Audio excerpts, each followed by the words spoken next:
You're fired. Get out. Alexander Sterling stood in the doorway of his mansion's service entrance, blocking Elena Reyes from entering. 48 years old, CEO of Sterling Properties, $600 million real estate empire, and absolutely no mercy in his eyes. "Mr. Sterling, please," Elena's voice shook. "I can explain. I can renew my visa. I just need time." "You lied on your employment application. You've been working here illegally for 6 months.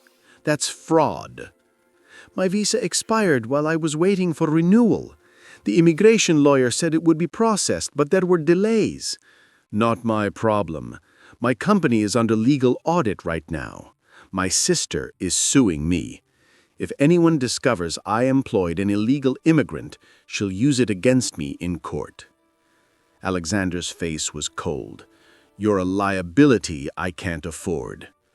"But my children, I have 2 children. Miguel is 12, Ana is 8. Please, I need this job." "Should have thought about that before you committed fraud." Alexander pulled out his phone. "You have 2 options. Leave quietly, or I call ICE right now and report you." Elena felt the world tilting. 3 years she'd worked in this mansion, arriving at 6 a.m. every morning, cleaning for 8 hours, invisible, unnoticed, but dependable. And now fired with a threat of deportation hanging over her head. "I need to collect my things," Elena whispered. "You have 10 minutes. And Elena," Alexander's voice was icy, "if I find out you told anyone you worked here, if you try to file for unemployment, if you breathe a word about this house to anyone, I will personally make sure immigration finds you. Understood?" Elena nodded, tears streaming down her face. What neither of them knew was that in the dusty attic of the Sterling mansion, there was a box hidden behind old beams. A box containing a diary from 1952. A diary that would prove Elena Reyes wasn't just the maid. She was family. And she was about to inherit half of everything Alexander Sterling thought was his. Before we continue, if you enjoy stories that move and transform us, tales of justice, legacy, resilience, and love, consider subscribing to Becca's Stories. We showcase the beautiful perspectives that emerge from life's changes, offering narratives of profound moral strength and unwavering character. Now, back to our story. 2 weeks earlier, Alexander Sterling sat in his attorney's office, reading the lawsuit his sister Patricia had just filed. Sterling versus Sterling, contest of estate distribution. "She's insane," Alexander said flatly. "Our father left everything to me. The will was clear." His attorney, Richard, sighed. "Patricia claims there was a second will, a true will, that your father intended to file but never did. She says the estate should have been divided equally." "That's a lie. I was there when Dad died. He told me the business was mine." "She has 3 expensive attorneys, and she's willing to drag this out for years.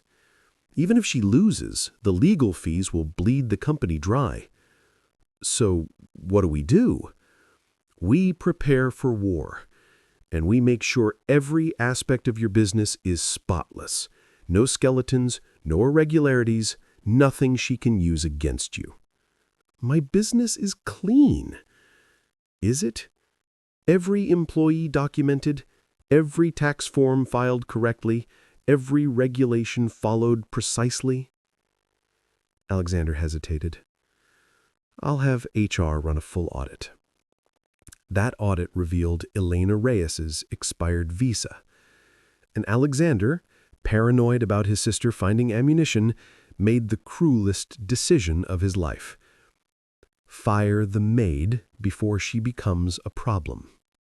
Meanwhile, Elena's apartment. Elena Reyes sat at her small kitchen table, trying to explain to her children why she'd be home early today. "Mama, did you lose your job?" 12-year-old Miguel asked, his English perfect despite being born in Mexico. "Just temporarily, mijo. I'll find another one." 8-year-old Ana clutched her mother's hand. "Is it because of the visa? The one you said was taking too long?" Elena felt her heart breaking. Her children shouldn't have to worry about visas and immigration status. She'd come to the U.S. 12 years ago, pregnant with Miguel, fleeing an abusive relationship. She'd done everything legally, applied for asylum, followed procedures, hired lawyers with money she didn't have. She'd been granted a work visa, renewed it twice, but the third renewal had been caught in bureaucratic delays. Her lawyer assured her it was just processing time, that she was still legal while waiting. But apparently Alexander Sterling's expensive attorneys disagreed. "We'll be okay," Elena said, hugging both children. "We always are." 3 days after being fired, Elena received a text from Alexander's house manager. "Mr. Sterling requires attic cleaned and personal items retrieved before final termination. Tomorrow 9 a.m. You have 2 hours." Elena almost didn't go. The humiliation of returning to a place that had thrown her out was crushing.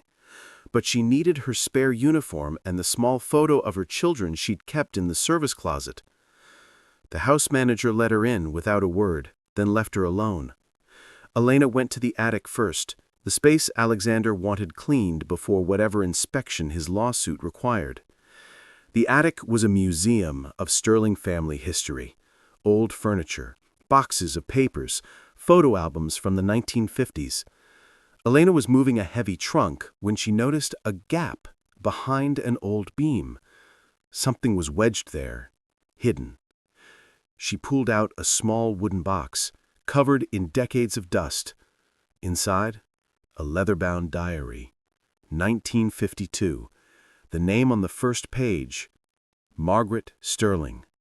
Alexander's mother, who died 20 years ago. Elena knew she should put it back. This was private family history.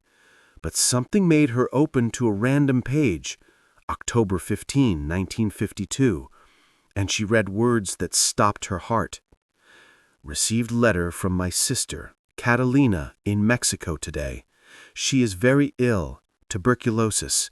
The doctors say she needs treatment she cannot afford. I begged William to send money to help her. He refused, said we are not responsible for Mexican family. But Catalina is my sister, my half-sister from Mama's first marriage before she came to America. Catalina is dying because my husband won't help family. I am furious. I am changing my personal will.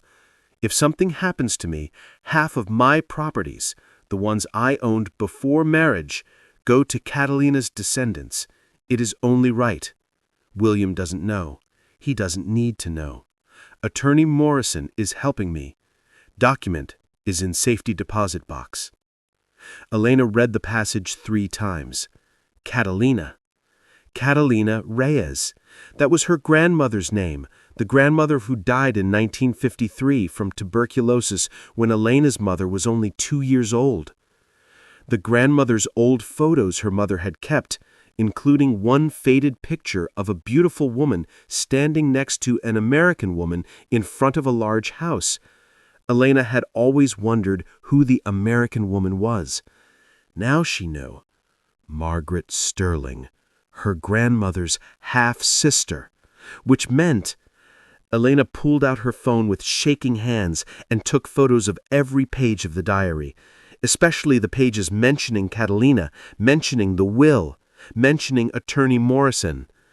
Then she carefully put the diary back in its box, back in its hiding place, and left the Sterling mansion with evidence that would change everything. Elena spent 3 days researching. Birth certificates, immigration records, her mother's documents. Everything confirmed it. Catalina Reyes, born 1925 in Guadalajara, Mexico. Mother, Rosa Martinez, who'd had 2 marriages, first to Catalina's father, Carlos Reyes, in Mexico, second to Margaret's father, Thomas Williams, in California, after emigrating and Carlos's death.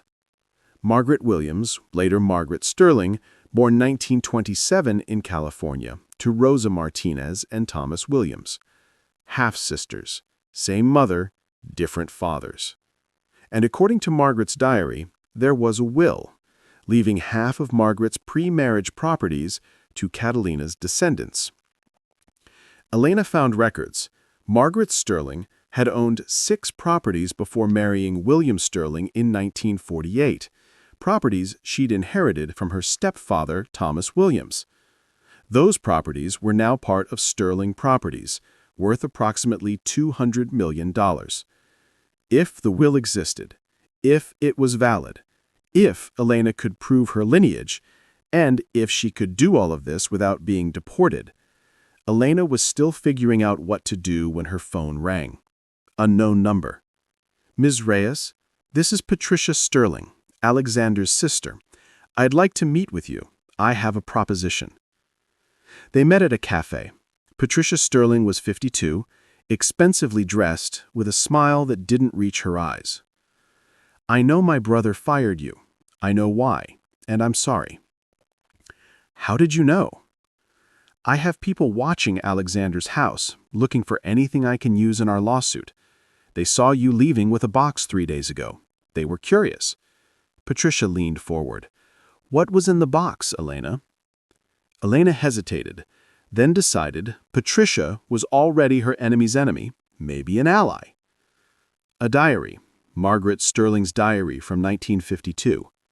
And it mentions my grandmother, Catalina Reyes, who was Margaret's half-sister. Half-sister? Margaret had a sister? In Mexico. She died in 1953, but before she died, Margaret made a will, leaving half her properties to Catalina's descendants, which would be me. I'm Catalina's granddaughter. Patricia was quiet for a long moment. Then she started laughing. Oh, this is perfect. This is absolutely perfect. What do you mean? I've been suing Alexander claiming our father's will was unfair, but if your claim is valid, neither of us has rights to those properties. They're yours. Patricia's smile turned predatory. We can use this. Use it how? You testify against Alexander, say he exploited you, worked you illegally, threatened you. I'll provide attorneys, we'll make him look like a monster. And when the dust settles, I'll make sure you get citizenship, maybe $50,000 as a settlement. You'll be legal and rich. And the $200 million inheritance? Patricia laughed. Elena, be realistic. You're an undocumented maid with a diary and a family story. No American court is going to give you $200 million based on that. Take my offer, it's generous. Elena looked at this woman who was trying to manipulate her the same way her brother had threatened her. 2 wealthy people, both seeing her as a tool. And she realized neither of them would give her what was rightfully hers. I need to think about it, Elena said. Don't think too long. Immigration is looking for you. My brother made sure of that. After Patricia left, Elena sat in the cafe trying not to panic. Alexander had actually called ICE. She was being hunted. She had days, maybe hours, before they found her. And she had a choice. Hide and lose everything, or do something unthinkable. Go back to the man who destroyed her life and tell him the truth. Elena showed up at Sterling Properties headquarters with her children, carrying the box with the diary, and asked to see Alexander Sterling. Security almost threw her out. But she said loudly, "Tell Mr. Sterling that Elena Reyes has information about his mother Margaret and a will he doesn't know exists. Tell him it concerns $200 million and his sister's lawsuit. Tell him if he doesn't see me in 5 minutes, I'm going to Patricia's attorneys." Alexander saw her. They sat in his conference room, Elena clutching her children's hands, Alexander looking furious. "You have 3 minutes before I call security and immigration. Your mother Margaret had a half-sister named Catalina in Mexico. Your mother left her half her pre-marriage properties in a secret will. I am Catalina's granddaughter, which makes me your mother's niece, and the legal heir to $200 million worth of properties. Alexander stared at her, then started laughing. This is the scam? This is what you came up with? It's pathetic. It's in your mother's diary, from 1952, hidden in your attic. I found it when you made me clean. Show me. Elena placed the diary on the table and opened to the marked pages. Alexander read slowly, his face going from amused to confused to pale. This doesn't prove anything. There's more. Your mother mentions Attorney Morrison, safety deposit box. Do you know who that is? Alexander did know. Morrison had been his father's attorney for decades, retired now, ancient, but alive. Even if this is real, Alexander said slowly, you can't claim it. You're illegal. You have no standing in court. Patricia will eat you alive, take everything, and you'll be deported. I know. That's why I came to you. To me? I'm the one who fired you. Because you were scared of your sister's lawsuit, but now we have something she doesn't know about, something that makes both of your claims weaker. If that will is real, neither of you inherited those properties fairly. So what do you want? I want you to help me prove my claim. In exchange, I'll help you defeat Patricia. Why would I help you take half my wealth? Elena looked at her children. Because if you don't, Patricia will take all of it. She's already offered me a deal. Testify against you, get $50,000 and citizenship, watch her destroy you. If I take her deal, you lose the company, your reputation, everything. Alexander studied this woman he'd fired so cruelly. You're blackmailing me. I'm offering a partnership. You have resources, attorneys, power. I have proof of a family connection you never knew existed. Together, we can verify the will, establish my claim legally, and split the inheritance fairly. We both win. And if I refuse, then I go to Patricia, and you lose everything. Miguel, Elena's 12-year-old son, spoke up suddenly. My mom doesn't want to hurt you, sir. She just wants to take care of us. And she wants what's fair. Your mom wanted her sister's family to have something. That's us. That's fair. Alexander looked at this child, articulate, brave, defending his mother, and felt something crack in his chest. If I help you, Alexander said slowly, immigration will find you before we can process the claim. Patricia made sure of that. She told me she reported you. Then help me stay. You have attorneys, resources. Find a way. There's only one way. Emergency family visa, which requires proving family relationship first, which means getting that will validated, which takes weeks we don't have. Elena felt despair crushing her. So we can't. We can if we move fast. Alexander pulled out his phone. I'm calling Morrison. If that will exists, we'll need it immediately. And I'm calling my immigration attorney. We're filing an emergency petition today. You're claiming asylum based on family connection to a U.S. citizen, me. Will that work? I don't know, but I'm going to try. Alexander looked at Elena directly. I was cruel to you. I fired you to protect myself. I threatened you. I called immigration because I was scared of losing everything. I was wrong. And if this is real, if you really are family, then my mother would be ashamed of how I treated you. Why are you helping me now? Because your son is right. This is fair. My mother wanted this. And honestly, Alexander smiled bitterly, because watching you stand up to both me and Patricia with nothing but truth and courage, that's more impressive than anything I've ever done. The next 3 weeks were a legal whirlwind. Attorney Morrison, 99 years old but sharp, confirmed, yes, Margaret Sterling had created a second will in 1952. Yes, it was in a safety deposit box at Wells Fargo. Yes, it was legally valid. The will specified, half of all properties I owned prior to marriage, list attached, to be held in trust for descendants of my beloved sister Catalina Reyes, to be distributed when found and verified. DNA tests confirmed Elena was Catalina's granddaughter. The properties were worth $200 million, the foundation of Sterling Properties' current empire. Patricia's lawsuit collapsed. She'd been claiming their father's will was unfair, but now it was revealed that neither sibling had full rights to the inheritance. Margaret's will superseded everything. Immigration granted Elena emergency family visa status while the estate was processed.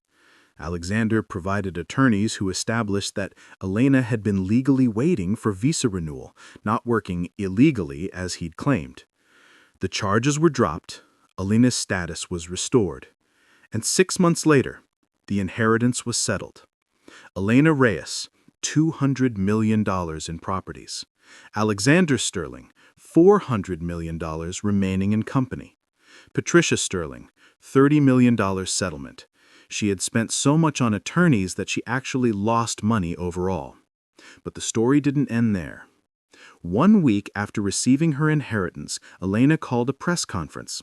Alexander attended, curious. Elena stood at a podium, her children beside her, and announced, "I am donating $150 million of my inheritance to establish the Catalina Reyes Foundation. This organization will provide legal assistance, housing support, and pathway to citizenship help for undocumented immigrants, with focus on single mothers and their children." The room erupted in questions. Why give away so much? Elena smiled. My grandmother Catalina died because she couldn't afford medical care. My grandmother's half-sister Margaret wanted to leave her money but couldn't help in time. I was almost deported because the system is broken. This money can fix what broke my family and almost broke me. That's more valuable than wealth. A reporter asked, "What about the remaining $50 million? $30 million goes into trust for my children's education and future, $10 million to establish housing for foundation clients, $10 million to build a community center in my grandmother's name in Guadalajara, Mexico, where she died." So you're keeping almost nothing? I'm keeping everything that matters. My children are safe. I'm legal. I have work I believe in. I have family. Elena looked at Alexander, both blood and chosen. That's worth more than money. Alexander stood and approached the podium. I'd like to add something. I'm matching Elena's donation. $150 million from Sterling Properties to the Catalina Reyes Foundation, and I'm joining as co-chair. The room went silent. Why? A reporter asked. Because I was the man who fired Elena, threatened her, and tried to have her deported. I was cruel because I was scared, because I saw her as a problem instead of a person, because I valued money over humanity. Alexander's voice cracked. My mother wanted this money to help her sister's family. Elena is doing exactly what my mother would have wanted. The least I can do is support that legacy. 1 year later, the Catalina Reyes Foundation had helped 247 families navigate immigration proceedings. 63 people had gained legal status. 40 families had secured housing. Elena worked as executive director, with her children often at the office after school. Miguel helping with intake paperwork. His English and Spanish fluency was invaluable. Ana organizing the children's corner, where kids could play while parents met with attorneys. Alexander served as co-chair, providing business expertise and connections. He'd also implemented policy changes at Sterling Properties. No employee could be fired for immigration status issues. The company provided legal assistance for visa renewals. And he'd hired an immigration attorney on staff specifically to help employees navigate the system. Patricia had disappeared from public life, bitter about losing the lawsuit and her reputation. But on the 1-year anniversary of the foundation, Alexander invited Elena to the Sterling mansion. I wanted to show you something. He led her to a room that had been his mother's study, preserved exactly as she'd left it when she died. I never came in here. Too painful. But I've been going through her things. I found this. He handed Elena a photo from 1951. 2 young women, arms around each other, smiling. Margaret Sterling and Catalina Reyes. On the back, in faded ink, "My beloved sister, I will always watch over your family." She kept that promise, Elena said, tears streaming. even after death. Because you found her diary, because you were brave enough to come to me, because you chose to use the inheritance the way she intended. I almost ran away. I almost took Patricia's deal. I was so scared. But you didn't. You stood up for what was right. You taught me that legacy isn't about hoarding wealth. It's about what you do with it. They stood in Margaret's study, looking at the photo of two sisters who'd been separated by borders and circumstances, but connected by love. "I've been thinking," Alexander said. "Miguel is 13 now. Smart kid. If he wants, Sterling Properties has a mentorship program. We could teach him real estate, business, give him opportunities." "You do that?" "He's family. Both my mother's niece's grandson, and honestly, at this point, you're more family than Patricia ever was. You showed up. You told the truth. You transformed cruelty into compassion." Alexander smiled. "That's what family does." Elena hugged him. "Thank you. For helping us, for changing, for being who your mother would have wanted you to be. Thank you for not giving up on me when I deserved it." Later, as Elena drove home to the modest house she'd bought, refusing to move into a mansion, despite being able to afford it, she thought about the past year. She'd been fired, threatened, almost deported. She'd discovered she was heir to $200 million, and she'd given most of it away. Her mother had called her crazy. "You could have been rich." But Elena looked at her children in the back seat, Miguel doing homework, Anna reading, and knew she'd made the right choice. She was rich, in the ways that actually mattered. She had family, purpose, legal status, safety, and her grandmother, Catalina, who died penniless and sick in Mexico 70 years ago, finally had a legacy. A foundation helping people just like her. That was worth more than all the money in the world. A CEO fired his maid when he discovered she was undocumented. Cruel, cold, motivated by fear and greed. But that maid found something he didn't know existed. Proof that she was family, that she had rights to half his wealth, that his mother had loved her grandmother and wanted to provide for her descendants. And when Elena Reyes had the chance to destroy Alexander Sterling, to take revenge, to use the system against him the way he'd used it against her, she didn't. She offered partnership, honesty, a chance for him to be better than his worst moment. And then, when she inherited $200 million, she gave most of it away. Not because she was stupid, not because she didn't deserve it, but because she understood what Alexander had forgotten, that legacy isn't about accumulating wealth. It's about what you do with it, how you help others, how you transform pain into purpose.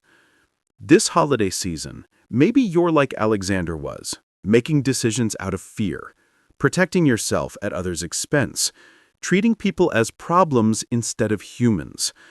Or maybe you're like Elena, facing impossible odds, dealing with systems designed to defeat you, wondering if courage even matters. Remember this: your worst moment doesn't define you. Your response to truth does. Alexander could have fought Elena, could have used his wealth and power to destroy her claim, but he chose differently. Chose to honor his mother's intentions, chose to help instead of harm. That's redemption. And Elena could have hoarded her inheritance, could have lived in luxury while others struggled, but she chose to build something bigger than herself, chose to honor her grandmother by helping people like her grandmother had been. That's legacy. Your story isn't over. Your choice matters. And sometimes the people you dismiss as problems are actually the family you never knew you had. Thank you for watching this story. If it moved you, Leave a heart in the comments and share what you thought. Let us know what themes or stories you'd like to hear next. We love creating narratives that resonate with you. Subscribe to Becca Stories for more tales of justice, legacy, resilience, and love. We showcase the beautiful perspectives that emerge from life's changes, offering narratives of profound moral strength and unwavering character. And remember, family isn't just blood. It's who shows up when it matters, and legacy isn't what you keep, it's what you give away. See you in the next story.